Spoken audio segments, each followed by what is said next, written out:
আমার পূজা হয়ে গেছে। এই দেখো পূজা করে ফেলেছি।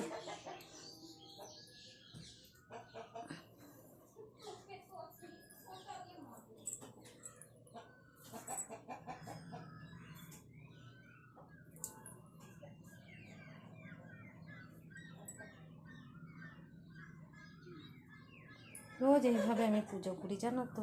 আমার এই জন্য অনেক টাইম লাগে ঠাকুর ঘরে। আমার ঠাকুর ঘরে প্রত্যেক দিন 1.5-2 ঘন্টা টাইম লেগে যায়। আমি অত তাড়াতাড়ি ফটাফট ঠাকুর দিতে পারি না।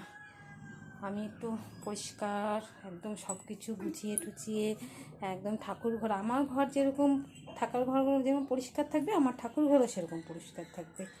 আমি যখন সব ঘর পরিষ্কার করে রাখি, তা আমার ঠাকুর ঘরটাও পরিষ্কার থাকলে আমারও ভালো লাগে।